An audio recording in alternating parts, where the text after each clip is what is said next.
बिस्मिल्लाहिर्रहमानिर्रहीम। आज का मेरा टॉपिक है सिंगल एंट्री सिस्टम की classes of single entry system या categories of single entry system. Single entry system को 3 पार्ट्स में डिवाइड किया जाता है या 3 कैटेगरीज में डिवाइड किया जाता है।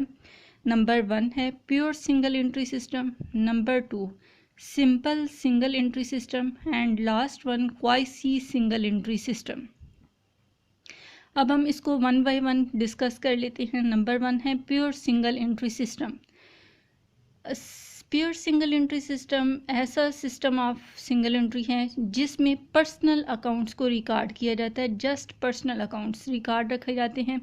अब पर्सनल अकाउंट्स क्या हैं? पर्सनल अकाउंट्स ऐसे अकाउंट्स होते हैं जो शख्सी हिसाबात जिसमें रिकॉर्ड रखे जाते हैं। शख्सी हिसाबात को कह सकते हैं पर्सनल अकाउंट्स। फॉर एग्जांपल कोई कंपनी का अकाउंट हो सकता है, कंपनी के नाम से हो सकता है, किसी बैंक के नाम से हो सकता है, किसी शख्स के नाम से हो सकता है, तो वो पर्सनल अकाउंट्स कहलाएंगे। फॉर एग्जांपल HBL अकाउंट, ये भी पर्सनल अकाउंट है। मिस्टर अली अकाउंट, ये भी पर्सनल अकाउंट है। तो इस तरह के जो रिकॉर्ड वो प्योर सिंगल एंट्री सिस्टम में रखे जाएंगे, यानी पर्सनल अकाउंट्स का रिकॉर्ड जिस सिस्टम में रखा जाएगा उसको हम प्योर सिंगल एंट्री सिस्टम कहेंगे। नंबर 2 है सिंपल सिंगल एंट्री सिस्टम। अब सिंपल सिंगल एंट्री सिस्टम में 2 चीज़ों का रिकॉर्ड रखा जाता है, एक पर्सनल अकाउंट और उसके साथ साथ कैश बुक। ये 2 चीज़ें हैं, 2 अकाउंट हैं जिनका record simple single entry system में रखा जाएगा। पर्सनल अकाउंट्स को ऊपर भी डिस्कस कर चुके हैं। अब कैश बुक ऐसी बुक होती है जो जितनी भी कैश ट्रांजेक्शन्स होती हैं, कैश के बदले आपने कैश परचेजेस की हैं, कैश सेल की हैं, जितनी भी कैश से रिलेटेड आपकी ट्रांजैक्शन होंगी वो कैश बुक में रिकॉर्ड उसका रखा जाएगा। ठीक है, तो कैश बुक, कैश कितनी बिज़नेस में आ रही है, कैश बिज़नेस से कितनी जा रही है, तो तमाम रिकॉर्ड कैश का कैश बुक में रखा जाएगा। तो सिंपल सिंगल एंट्री सिस्टम ऐसा सिस्टम होता है जिसमें पर्सनल अकाउंट्स के साथ साथ कैश बुक को भी मेंटेन रखा जाएगा। नंबर 3 है क्वासी सिंगल एंट्री सिस्टम। अब क्वासी सिंगल एंट्री सिस्टम ऐसा सिस्टम है, सिंगल एंट्री सिस्टम ऐसा सिस्टम है जिसमें पर्सनल अकाउंट्स, कैश बुक और इसके साथ साथ अदर सब्सिडरीज बुक्स का भी रिकॉर्ड रखा जाता है। पर्सनल अकाउंट्स 3 चीज़ों का रिकॉर्ड रखा जाएगा क्वासी सिंगल एंट्री सिस्टम में। Personal account, cash book and some other subsidiaries book का रिकॉर्ड रखा जाएगा क्वासी सिंगल एंट्री सिस्टम में। ये थी classes of single entry system. Next point है आपका ओपनिंग स्टेटमेंट ऑफ अफेयर। कल हमने बात की थी स्टेटमेंट ऑफ अफेयर की। स्टेटमेंट ऑफ अफेयर और बैलेंस शीट का अगर हम कंपैरिजन करें तो statement of affair is an incomplete record of assets and liabilities while the balance sheet is the complete record of assets and liabilities. अब statement of affair हम बनाते किस पर्पस के लिए हैं और बैलेंस शीट हम क्यों बनाते हैं? स्टेटमेंट बनाने का मकसद होता है टू फाइंड द ओपनिंग या क्लोजिंग कैपिटल। अगर तो आपको ओपनिंग कैपिटल मालूम करना है तो आप ओपनिंग स्टेटमेंट ऑफ अफेयर बनाएंगे, और अगर आपको क्लोजिंग कैपिटल मालूम करना है तो आप क्लोजिंग स्टेटमेंट ऑफ अफेयर बनाएंगे। ठीक है, तो statement of affair is incomplete record of assets and liability which is prepared to determine the opening capital or closing capital। इसका मकसद ये होता है ओपनिंग कैपिटल या क्लोजिंग कैपिटल फाइंड करना, जबकि balance sheet is the complete record of assets and liability, और ये शो करती है बिजनेस की financial position. Balance sheet business की फाइनेंशियल पोजीशन को शो करवाती है। अच्छा, अब opening statement of affair, a statement of affair which is prepared to find the opening capital at the beginning of the year. साल के शुरू में आपने आगाज़ में जो कैपिटल फाइंड करना है जिसको ओपनिंग कैपिटल कहते हैं, बाज़ औक़ात क्वेश्चन में दे दिया जाता है और बाज़ औक़ात क्वेश्चन में नहीं दिया जाता। अगर तो क्वेश्चन में नहीं दिया जाएगा तो ये फिर आपने फाइंड करना है ओपनिंग स्टेटमेंट ऑफ अफेयर के through opening capital. Next topic है आपका पॉइंट, हम कह सकते हैं क्लोजिंग स्टेटमेंट ऑफ अफेयर।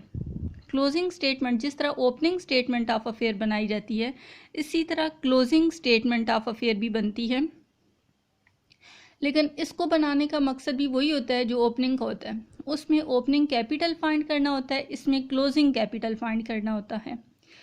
इसको डिफाइन हम इस तरीके से करेंगे, a statement of affair which is prepared to find the closing capital at the end of the accounting period। साल के आखिर में अगर आपको कैपिटल नहीं दिया गया तो उसके लिए आप क्लोजिंग स्टेटमेंट ऑफ अफेयर बनाएंगे, जिससे आप क्लोजिंग कैपिटल मालूम कर सकते हैं। नेक्स्ट है calculate the net profit under single entry system. I come part 1 में आपने जितना भी टॉपिक पढ़े हैं वो डबल एंट्री सिस्टम के मुताबिक पढ़े हैं, लेकिन यहाँ पे एक चैप्टर है सिंगल एंट्री सिस्टम का, तो हमने नेट प्रॉफिट भी सिंगल एंट्री सिस्टम के तहत मालूम करना होगा।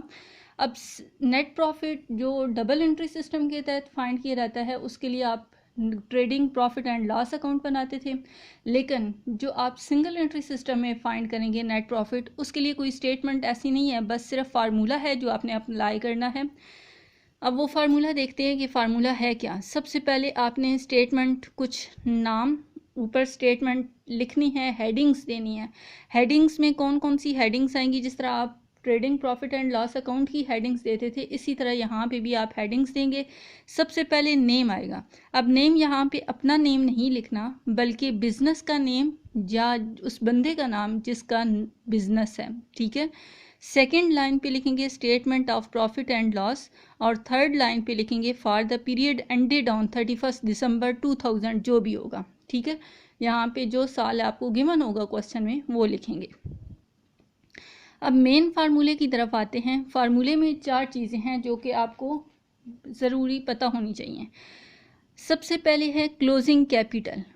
बिल फर्ज आपको मालूम, आपकी अमाउंट फॉर एग्जांपल मैंने यहाँ पे सपोज की हुई है एक्स, कोई अमाउंट आप ले सकते हैं, 50,000 ले सकते हैं, 1 लाख ले सकते हैं, 80,000 ले सकते हैं, जितनी अमाउंट आपको गिवन होगी। अगर तो क्वेश्चन में यहाँ पे अमाउंट गिवन नहीं है तो फिर उसके लिए मैंने अभी आपको बताया कि क्लोजिंग स्टेटमेंट ऑफ अफेयर बनाएंगे। इसमें ऐड करेंगे ड्राइंग्स वो अमाउंट या वो गुड्स होती हैं जो मालिक अपने ज़ाती इस्तेमाल के लिए बिजनेस से लेके जाता है। क्लोजिंग कैपिटल में ऐड ड्राइंग्स करेंगे तो जो अमाउंट आएगी उसमें से माइनस करेंगे एडिशनल कैपिटल, फर्दर कैपिटल या इंट्रोड्यूस कैपिटल। ये तीनों एक ही नाम से पुकारे जाते हैं। एडिशनल भी बोल सकते हैं इसको, फर्दर भी बोल सकते हैं और इंट्रोड्यूस कैपिटल भी। ये माइनस करेंगे और मज़ीद माइनस करेंगे ओपनिंग कैपिटल।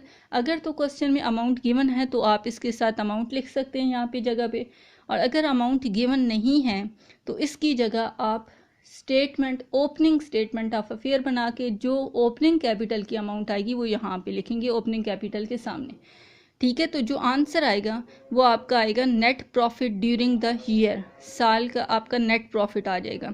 ये सिंपल सी स्टेटमेंट है, 4 चीज़ें हैं, closing capital, add drawings, minus additional capital या फर्दर या introduce capital, minus opening capital, तो आंसर आपका net profit during the year. Student क्या मिस्टेक करते हैं, यहाँ पे जहाँ पे फर्स्ट पे ओपनिंग क्लोजिंग लिखा हुआ है वहाँ पे ओपनिंग लिख देते हैं, तो ये मिस्टेक स्टूडेंट्स आपने नहीं करनी। क्लोजिंग कैपिटल जो आखिर में होगा वो पहले ही लिखे रहे। ये फार्मूला है तो आपने फार्मूले को ही फॉलो करना है, ठीक है। ओके, अल्लाह हाफिज़।